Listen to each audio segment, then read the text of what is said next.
Welcome back to the In the Clinic podcast with Rob. And if you are looking on how to crack the code for workout motivation, this is the podcast for you. So welcome back to the podcast. It's been a little bit since I've done one. We've been just living up the summer, just living my life. And we've been firing away through the summer from my 20-year wedding anniversary. Yes. Yep, 20 years with my lovely wife. It's been a lovely process to go through and share your life with one specific individual. And some people, it's hard for them to conceptualize that you just share your life with somebody, but it's the best way I can explain it is I have a built-in biographer. The person that I was when I was 19 years old when I met her is not the person I am today at 44. You evolve, you change, you progress. So it's pretty neat that the person that I am today, she knows, but she also knows where I came from. She also knows my limitations. She knows my fears. She knows my drawbacks. And she's helped to push me to be a better person. She's helped me to push me to improve. She's given me strengths when I needed it and security when I needed it. She's pushed me in areas that may be uncomfortable when I didn't want it, but I needed it. So, gosh, anybody that's had the great pleasure of making it to 20 years of marriage, congratulations, because feels pretty good to be on this side of it. And I feel like we're hitting our stride. We're only getting better and stronger together. And I'm no closer to figuring her out. But I'm an eternal optimist. So what keeps it always interesting to me is she's completely unpredictable. So I never know what I'm getting. And that's exactly what I need. So thank you to my lovely wife. I was also able to take my awesome son to the Redwood Forest in California. That was a super sweet trip because that's something that he wanted to do. I asked him at the beginning of the summer, hey, what do you want to do for trips and stuff like this summer? And, we get the standard normal stuff, Silverwood, or, want to go fishing or go out on the boat or whatever. But this time it was, I want to see the redwoods in Northern California. So I love driving. I like long trips. My wife does not. My daughter and wife both ducked out of this trip.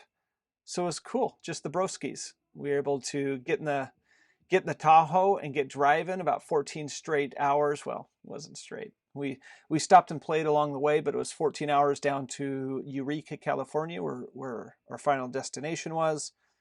And it was just an absolute blast of a memory to be able to sit there with my son and go from place to place and visit. If anybody's been to the Oregon coast, it's beautiful, especially this time of year. You get a little bit of warmth, but it's kind of magic. We drove over south of Portland, went to the Enchanted Forest, which is a small little amusement park. It's kind of funny. Cut over to Newport and stayed the night at Newport. Beautiful. Went south right along the highway, along the ocean, saw the beautiful views. It was so blessed because the clouds were gone, the sky was blue, and the sun was shining, so we got to see everything. Stopped at the Sea Lion Cave, saw the Sea Lion Cave, went under in this 200 straight down elevator that 200 feet straight down. It was weird to pop out into a lower cave. And stopped at the beach. Went to tide pools. Ended up going to Small County Fair just for the fun of it since it was there. Went to aquariums, went to the Sequoia State Park in Eureka, or the Sequoia Park Zoo, that is. Walked on the skylines that they have, the skywalks they have set up. Just allowed my son to realize that I'm pretty much a scaredy cat with heights. As he's telling me, Dad, you're embarrassing me. So all in all, fantastic summer already. We've been out on the boat. We've been able to have our beach day with our whole staff here, which is fantastic. Just great group of people that are here. We've just added 2 new providers, and Josh and Lindsay, both occupational therapy providers. So, man, things are just clicking. Things are getting better. Our Premier Personal Training program continues to grow. We keep getting members built into that.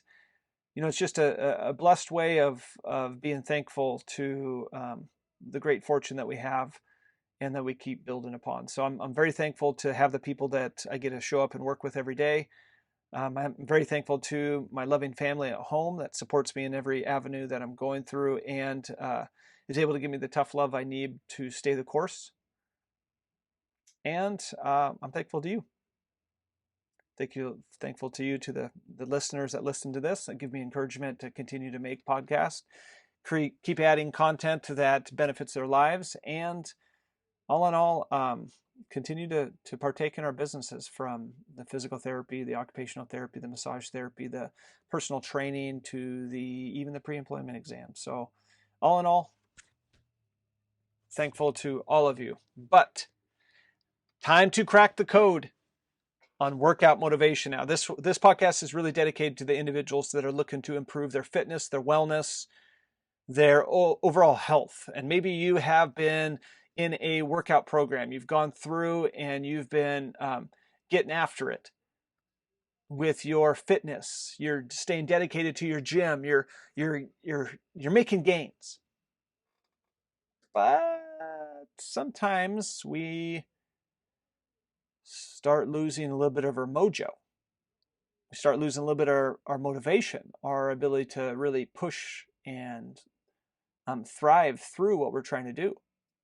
And that happens, because motivation it can wane. And I don't really like motivation. I don't really like the fact that we have to be motivated to do something, because as soon as motivation's gone, we're done. I like people that are driven, because the drive always stays alive. I like driven. I want people to be driven in what they're doing. So I'd like to get rid of the word motivation, and I want to replace it with driven. The key is, in our fitness journey, is to always stay driven. And there's a couple ways that we could do that, and these are the tips that I'm going to give you today. Number one of the reasons that we lose motivation or we don't have drive is because there's not clear goals. Now, if we don't have clear goals, it's hard to know where we're going. So if we just decide every day, I'm just going to go out and run, well, someday you might lose the motivation to run. You don't have that driving force that truly starts progressing you forward, that allows you to continue to advance even when you're not enjoying it, even when the motivation isn't there, even when you're going, I don't know if I want to do this today, but you still do it. Because that's the biggest difference between being driven and having motivation. Driven people do it anyways. They have a goal in sight. They can see that goal, and they're relentless to pursue it.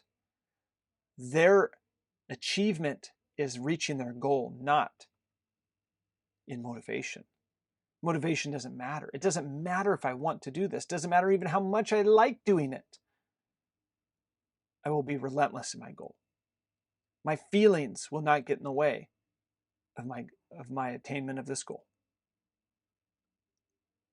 So how do we set goals? How do we set a goal that actually allows you to obtain it? And a great technique that was given to me years ago was to create SMART goals. SMART is in an acronym, SMART. So SMART standing for specific, measurable, achievable, relevant, and time-bound. Those are all critical for creating a goal that drives people, that drives them. So how are we going to do that? Well, specific. We got to get down to what we really want.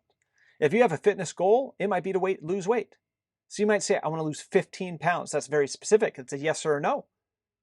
It's not, I want to lose some weight.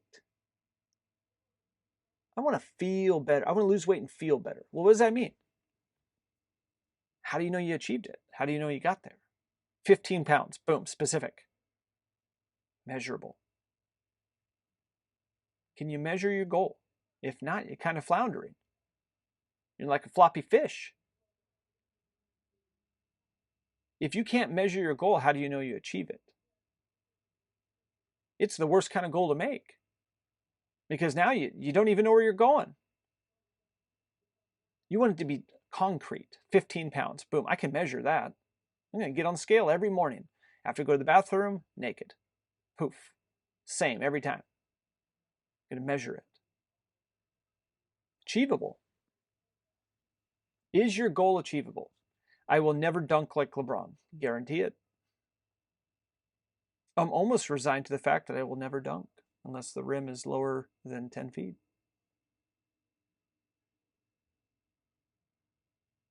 So for me to set a goal that I'm going to dunk like LeBron, that's not very achievable. Or I'm going to bench press 500 pounds. Guarantee you that ain't going to happen. So I need to create a specific, measurable goal that's also achievable. Can I lose 15 pounds? Yes. It's achievable. Absolutely. Can do that. But the second to the last one is relevant. Is the goal relevant? If I wanted to,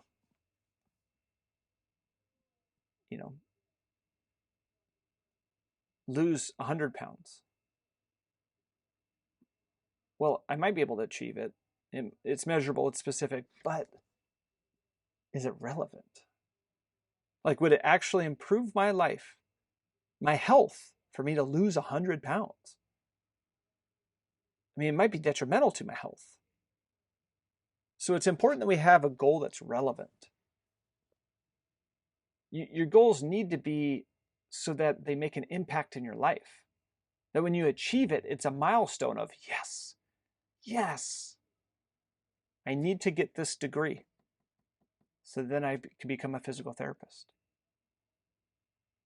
Because then I can perform the job that I want to make an impact in people's lives. That's relevant. That's specific, that's measurable, that's achievable. And the last bit is time bound. So we want a goal that has brackets. We don't want an arbitrary goal that's just out there for the world to eventually bless us with accomplishing. We want a time-bound goal within a year. I want to become a physical therapist within 6 years. I want to lose 15 pounds within 3 months. Get specific with the goal. So again, our SMART goal is to create specific, measurable, achievable, relevant, and time-dependent goals. We have to be able to do that. And by doing that, now you get drive. You get drive. You're driven towards it. You're relentless. You could taste it. You could put the steps into place to make it happen.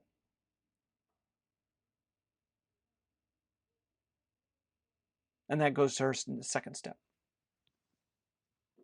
Fear of failure. We actually have individuals that will start putting the steps into place to be successful, and all they have to do is stay the course.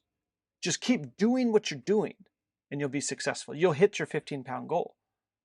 You'll become a physical therapist. Whatever your goal is, you'll hit it if you just stay the course, but people will sabotage themselves and then fail. And sometimes they sabotage it because they don't want to succeed. Because their life with success is too scary. Now it's unknown. I lost 30 pounds. I'm getting different levels of attention from the opposite gender. Now my spouse treats me different. My identity has changed. That could be scary. I have to buy new clothes. It could be scary for certain people to the point where it's paralyzing and they sabotage themselves as a result. The other effect is people will be paralyzed by the fear of failure. They don't want to put their stake in the ground and say, I'm going to lose 15 pounds within 3 months. Because if they don't do it, they feel shame. They feel embarrassment. They don't want to let people know that they have a goal, because then they might be held accountable to it, which means they could fail. Nobody wants to fail. So that fear of failure can really stalemate people from even starting, even creating a smart goal. Just holds you back. Another way that you can improve your drive, not motivation, you can improve your drive, is through task breakdown. Sometimes we look at all of the big things that need to happen for you to be successful, like a weight loss. Well, I need to change my diet. Okay, and which diet am I going to do? I'm going to research different diets. Some of them are conflicting. I'm not sure which one to even do. Well, I'm going to just take a stab at it. I'm going to start with this one. Okay, so now I need to go to the grocery store. I need to start buying certain foods. Ooh, I need to start looking at nutrition facts. I need to start looking at the backs of them. I'm not sure if this is right or if this is right. Do I go with artificial ingredients or just whole ingredients? I'm getting conflicting information. Now I'm feeling overwhelmed. So I'm just going to go exercise. But what do? I'm 44 years old. Do I do weight training? I don't know. How much weight training have I done in my life? And if I do weight training, how many sets and reps? Some people say I got to do low reps. Some people say I have to do high reps. I just want to tone. What does tone even mean? Ooh, do I build strength? I don't know if I want to get too bulky. What if I get too bulky? What if I fail? Then they fail. They go through every single thing that could go wrong and what they have to do, and it just leads to failure. It feels overwhelming. So you can break the tasks down to kill the overwhelm. Simplify. Let's just focus on exercise versus eating. Doing them both at the same time can lead to you being overwhelmed, and you have to find too much stuff and you can't get a rhythm. So sometimes changing the diet makes people panic. So let's just start with exercise. Let's just get consistent. Let's just go for a walk 3 days a week, 30 minutes, 45 minutes. Put it into your day, same time, every day of the week. Oh, I did that successfully 3 straight weeks. Perfect. Okay. Let's start adding a little bit of more exercise on the other days. Let's maybe add some strength training. Okay, did well with that. Ooh, I'm 6 weeks in, 6 months in, doing really well. Feel great. Now you can start adding some nutrition, some different changes, some lifestyle changes. It's all just progressive. But if we break it down into tasks that compartmentalize that my goal is just to do this, I'm just only going to do this part, then you can start what I call stacking multiples. It's a compound effect. I'm just trying to get wins. You know, have you ever played on a sports team? You ever played on a sports team related to a competitive team? It could be basketball, football, softball, baseball, whatever. And it's so funny in sports because you can have the same players, same coaches, and all it takes is a little bit of momentum.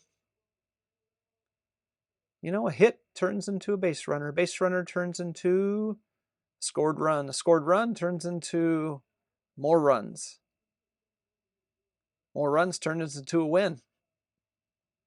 1 win turns into 2 wins. 2 wins turn into 3. Next thing you know, you're on a roll. We can't lose. That's just momentum. Sometimes you just win games out of momentum. And sometimes you're able to hit your goals and not worry about motivation just by building momentum. And what's the best way to build momentum? Start stacking up W's. What's a W? It's a win, baby. You start stacking up wins. And for you, a small win could be just going to the gym, just getting your workout clothes on, just showing up and touching the wall. Could be creating consistency in your workouts. Now it could be getting really effective workouts in. Ooh, could be building strength. Could be now adding nutrition.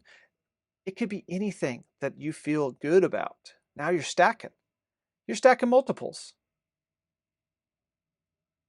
So that's what we want to do to prevent being overwhelmed, is we want to break down tasks to incremental process, incremental progress. We want to start stacking wins. That's what we want. So make them smaller. Start building momentum. Do things that you know you could be successful at and start building that momentum. Next thing you know, it just comes. And where do you get confidence? From doing stuff. So now you start doing stuff, you start stacking wins, you start building momentum, and you feel like I can't lose. Next thing you know, you're walking around with your chest out. Confident. So all in all, let's just hone this back in. My final thoughts. I want to empower all of our listeners to just take control of their lives and their own motivation, their own fitness goals. Let's be driven instead of motivated. Let's be driven through creating smart goals, specific, measurable, obtainable, realistic, time-dependent goals. And start stacking wins. Start really small and start building momentum. Start stacking win after win after win, and before you know it, the wins just create the habit. And now the habit is not dependent upon motivation. It's just something that you do. So all in all, if you watch this whole episode today, awesome. You're in the 4%. You made it.